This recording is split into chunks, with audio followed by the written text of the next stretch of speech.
Tu les as vues partout, elles sont pleines de couleurs et elles sont ici. Je suis aujourd'hui avec Manu, le patron de French Paddle Shop. On va voir ensemble les différences principales de ces 4 nouvelles raquettes de la gamme Ed. Du coup Manu, est-ce que tu peux nous expliquer un peu, mis à part la couleur qui diffère et cette raquette avec un seul trou, quelles sont les différences principales qu'on va avoir dans ces raquettes et à qui va correspondre quoi? Alors la première différence qu'on voit déjà, c'est que Ed, ils nous ont sorti une nouvelle raquette cette année avec un nouveau nom. Donc c'est la gamme Extreme qui sort cette année. Ça remplace la gamme Delta qui est déjà existante, qui va disparaître et qui va être tout simplement remplacée par la gamme Extreme. Sur les Delta, on était déjà sur du diamant? Sur les Delta, on était déjà sur le diamant. Ouais. Peu importe que ce soit la Motion, la Pro, c'était toujours le même moule. Exactement. Okay. Ce que fait Ed, c'est qu'ils gardent principalement un moule identique pour les différents modèles de la gamme. Ensuite, ils viennent tout simplement décliner en fonction du besoin du joueur. Pour un joueur débutant, niveau 3, niveau 4, niveau 5, vers quoi il devrait s'orienter en fonction de son style de jeu? Le joueur qui va démarrer ou qui va déjà avoir un niveau un peu, on va dire intermédiaire, un peu avancé, il va déjà se baser sur la Extreme Elite, qui va être une raquette plutôt souple et tolérante. Donc la plus souple des 3, on va monter comme ça. La Elite va être la plus souple. Ensuite, on aura la Motion. Exactement. Et on finira sur la Pro qui est la plus rigide des 3 raquettes. Donc cette souplesse en fait sur la Extreme Elite va apporter une plus grosse tolérance au niveau du tamis, parce qu'on sait que les joueurs qui débutent, ils ne tapent pas forcément tout au centre. Et cette raquette va leur permettre un peu de décentrer. Elle est plus tolérante. Elle est beaucoup plus tolérante. La Elite. Ok.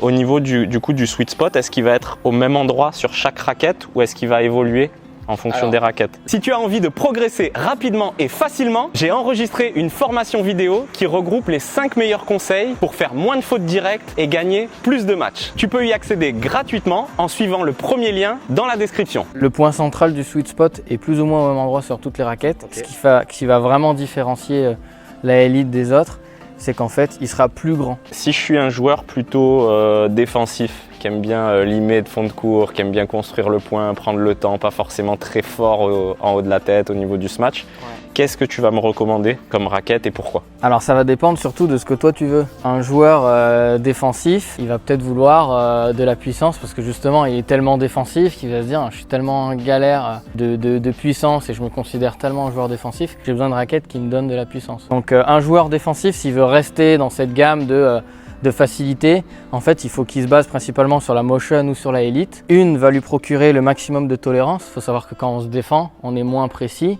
Donc en fait, comme on est moins précis, on a besoin d'aide. Et comme on a besoin d'aide, on a besoin de cette tolérance qui nous permet d'avoir de la performance, peu importe là où on va taper sur le tamis. Même si je décentre un peu, je vais m'en sortir. Pour faire simple, la Motion va te permettre d'avoir plus de maniabilité en bas par la gestuelle et la Elite va te permettre d'avoir plus de facilité à te défendre par la tolérance. Et la Pro alors, elle va être orientée vers quel type de joueur? Les joueurs plutôt offensifs ou, comme tu le disais tout à l'heure, peut-être un joueur plutôt défensif qui a des lacunes ou des carences en attaque et qui a envie de rajouter un peu de poids dans sa raquette? Pour moi, ça va être le joueur, comme tu dis, qui va être à la recherche de puissance. Ils vont avoir ce plus de puissance, non seulement par la rigidité du tamis, mais en plus par l'équilibre. À la volée, pour un joueur qui a une très bonne volée, beaucoup de tennisman qui viennent au paddle, ils sont assez faciles à la volée.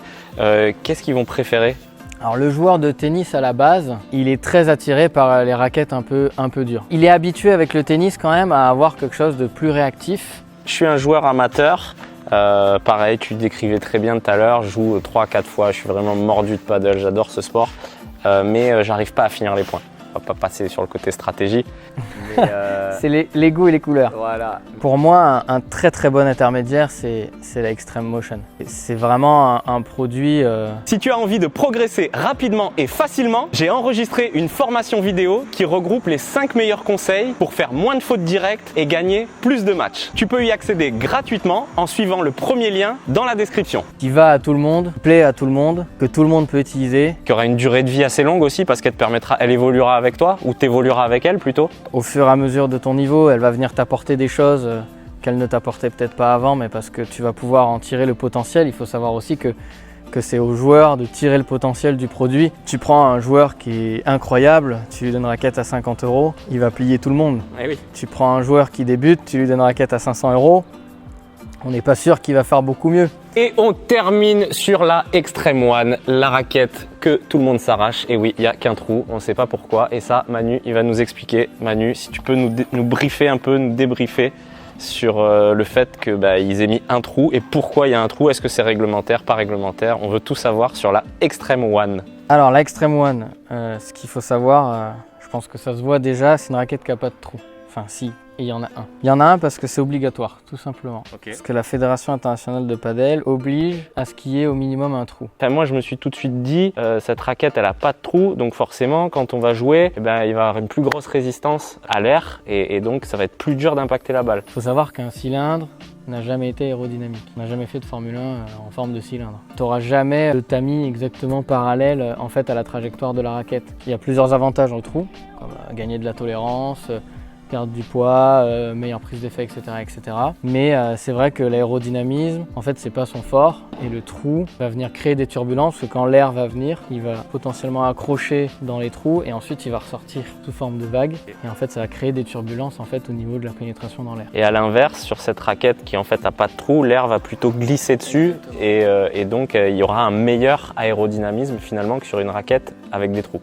Exactement. Et comment ils ont fait pour créer une raquette aussi légère sans trou? Parce qu'on se dit forcément elle a il y a plus de matériaux, donc elle devrait être plus lourde. On va utiliser un composant de meilleure qualité et en moins grande quantité. Et en fait, quand tu fais pas de trou, tu mets un composant de très bonne qualité, même s'il est en quantité un peu moindre, tu fais un produit excellent. Elle s'adresse à quel type de public cette raquette? Déjà les mecs qui cassent, parce que du coup, c'est incroyablement résistant. C'est-à-dire que le fait d'avoir moins de zones de contraintes, moins de trous, il y a aussi moins de risques de casse sur les faces.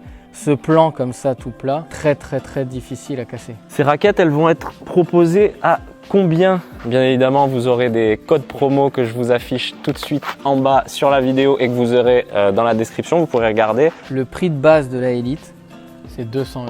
La Motion, on est sur un prix de base de 240 €. La Pro, 280 €. En prix de base, un très bon produit parce que chez certaines marques concurrentes, on dépasse très facilement les 300 €. Et la Extreme One? Et la Extreme One, c'est une grosse surprise parce qu'à la base, elle devait sortir à 380 €, prix de base. Et Ed, ils ont vraiment fait un job exceptionnel pour finalement proposer un produit avec un prix de départ de 280 €. Tu peux retrouver toute la gamme de Ed sur le site de French Paddle Shop. Je t'invite à aller voir. Ils ont plein d'autres choses, bien évidemment. Ils sont d'un excellent conseil en ce choix de raquette. Tu vas peut-être avoir l'envie de partir sur un type de raquette et finalement, ils vont t'orienter vers une autre raquette qui ne sera pas forcément plus chère. Ils ne sont pas là pour vendre. Ils sont là pour vendre une raquette qui va te correspondre à une raquette avec laquelle tu vas t'éclater sur les terrains et avec laquelle tu vas mieux jouer. Donc contacte-les sur le site. Je crois qu'il y a même un WhatsApp où on peut vous parler en direct, c'est ça. Et n'hésite pas à leur poser toutes leurs questions. Ça viendra faciliter ton jeu et tu seras sûr d'avoir une raquette qui te convient.